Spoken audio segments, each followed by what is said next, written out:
قرآن مجید میں بیان ہونے والے قصوں میں سے ایک قصہ بنی نوع انسان کے باپ حضرت آدم علیہ السلام کا ہے۔ سورۃ بقرہ میں ارشاد ہے کہ وہ وقت یاد کرنے کے قابل ہے جب تمہارے رب نے کہا کہ میں زمین میں اپنا نائب بنانے والا ہوں۔ انہوں نے کہا کہ تو ایسے شخص کو نائب بنانا چاہتا ہے جو خرابیاں کرے اور خون کرتا پھرے۔ ہم تیری تعریف کے ساتھ تسبیح اور تقدیس کرتے ہیں۔ اللہ پاک نے فرمایا، میں وہ جانتا ہوں جو تم نہیں جانتے۔ فرشتوں کا یہ کہنا کہ تو ایسے شخص کو نائب بنانا چاہتا ہے جو خون خرابہ کرتا پھرے، اس کا مقصد نہ تو اللہ تعالیٰ پہ اعتراض کرنا تھا، نہ ہی بنی آدم کے مرتبے کا انکار تھا، اور نہ ہی انسانوں سے حسد تھا، جیسا کہ اکثر لوگوں کو غلط فہمی ہوتی ہے، بلکہ اس سوال کا مقصد صرف اللہ پاک کی حکمت معلوم کرنا تھا، کیونکہ فرشتے حضرت آدم علیہ السلام سے پہلے آباد ہونے والی مخلوق جنات کا حال دیکھ چکے تھے۔ جیسا کہ حضرت عبداللہ بن عباس رضی اللہ تعالیٰ عنہ نے فرمایا، جنات حضرت آدم علیہ السلام سے 2000 سال پہلے سے زمین پر آباد تھے۔ انہوں نے قتل و غارت کی تو اللہ نے فرشتوں کا لشکر بھیج دیا، جنہوں نے ان فسادی جنوں کو سمندر کے دور دراز جزیروں میں دھکیل دیا۔ اللہ پاک نے حضرت آدم علیہ السلام کو تمام زمین کی جمع کی ہوئی مٹھی بھر خاک سے پیدا فرمایا۔ آدم علیہ السلام کی اولاد بھی طرح طرح کی مٹی سے پیدا ہوئی ہے۔ اللہ پاک نے حضرت آدم علیہ السلام کو انسانی شکل میں خود اپنے ہاتھوں سے بنایا۔ حضرت آدم جمعہ کے دن پیدا ہوئے۔ آپ کی لمبائی 60 ہاتھ جتنی تھی۔ آپ مٹی کے بنے ہوئے ایک جسم کی طرح کافی عرصے تک پڑے رہے۔ فرشتے آپ کے پاس سے گزرتے تو اس جسم کو دیکھ کر ڈر جاتے۔ سب سے زیادہ خوفزدہ ابلیس تھا۔ پاس سے گزرتا تو ضرب لگا کر دیکھتا تو کہتا، تجھے کس خاص مقصد کے لیے پیدا کیا گیا ہے؟ وہ خاکی بدن میں منہ کی طرف سے داخل ہوا اور دوسری طرف سے نکل گیا، اور اس نے فرشتوں سے کہا، اس سے مت ڈرو، تمہارا رب تو صمد ہے، لیکن یہ تو کھوکھلا ہے۔ اگر مجھے اس پر قابو دیا گیا تو ضرور اس کو تباہ کر دوں گا۔ پھر جب روح ڈالنے کا وقت آیا تو اللہ پاک نے حضرت آدم علیہ السلام کے جسم میں روح ڈالی۔ جب روح سر میں داخل ہوئی تو آپ کو چھینک آ گئی۔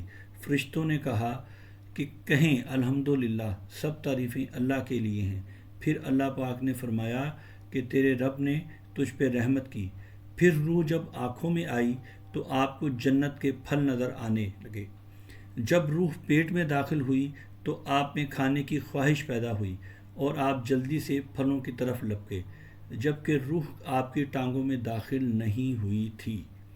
اس لیے اللہ پاک نے فرمایا، انسان تو جلد بازی کا بنا ہوا ہے، یعنی جلد بازی انسان کی فطرت میں ہے۔ پھر اللہ تعالیٰ نے آدم علیہ السلام کو سب چیزوں کے نام سکھائے۔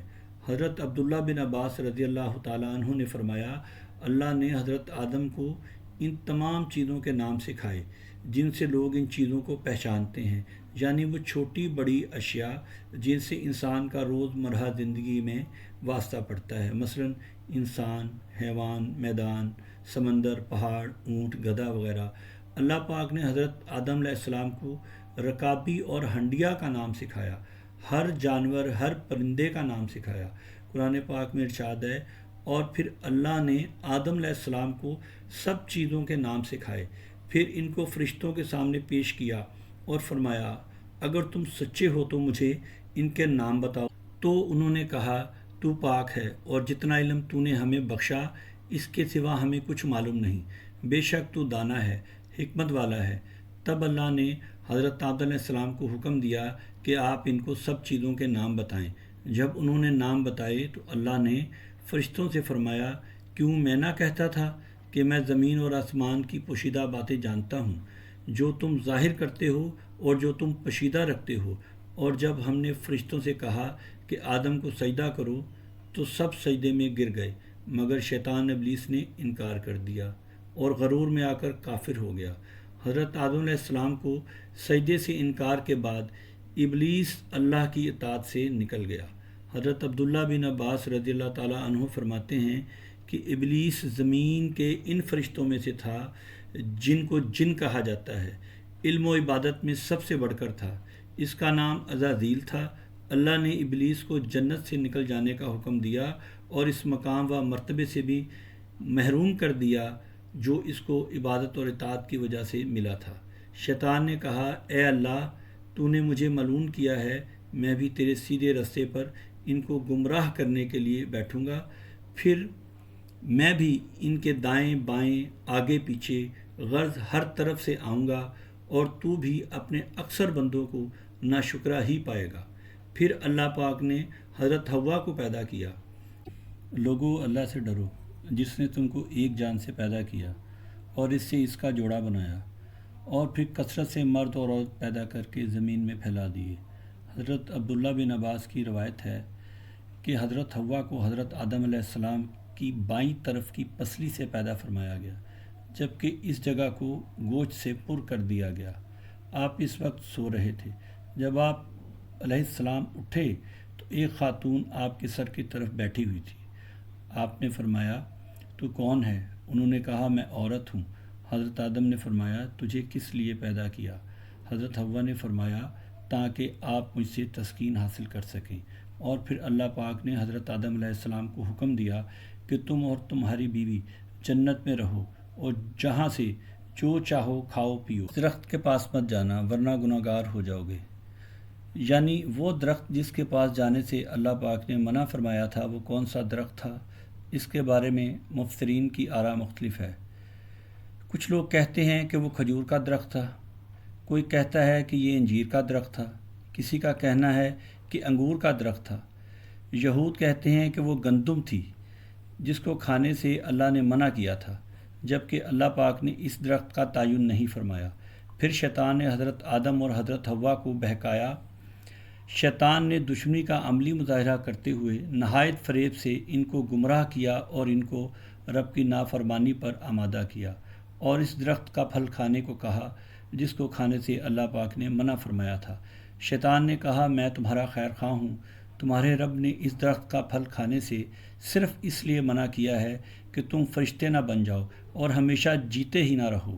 اور جب حضرت آدم اور حوا نے وہ پھل کھا لیا تو اللہ پاک نے ان کی شرم گاہوں کو ظاہر کر دیا جو کہ پہلے پوشیدہ تھیں۔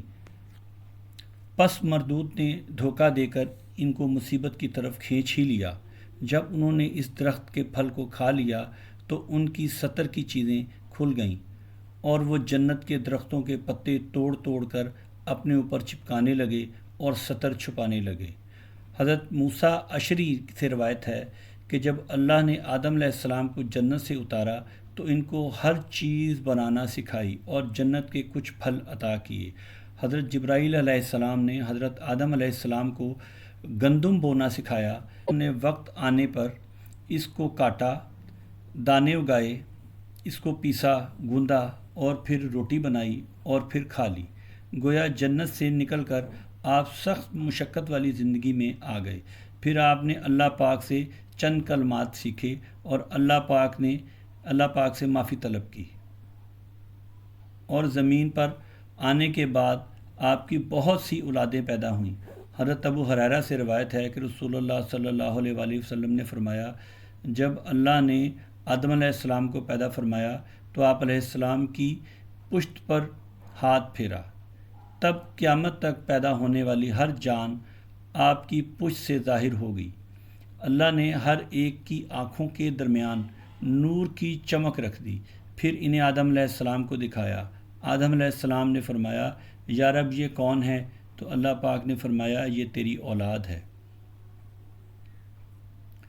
کیا آدم اور حوا کی جنت میں کوئی اولاد ہوئی تھی یا نہیں؟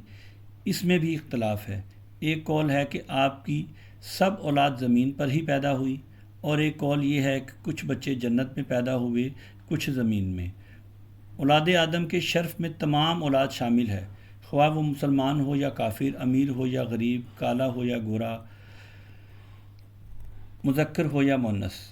جب حضرت آدم علیہ السلام کا انتقال ہوا تو آپ کی عمر مبارک 1000 سال تھی۔ فرشتوں نے آپ کو غسل دیا، کفن پہنایا، خوشبو لگائی، آپ کی لحد تیار کی، پھر فرشتوں نے آپ کی نماز جنازہ پڑھائی لحد میں اتار کر مٹی ڈالی اور پھر فرشتوں کو کہا کہ اے آدم کے بیٹو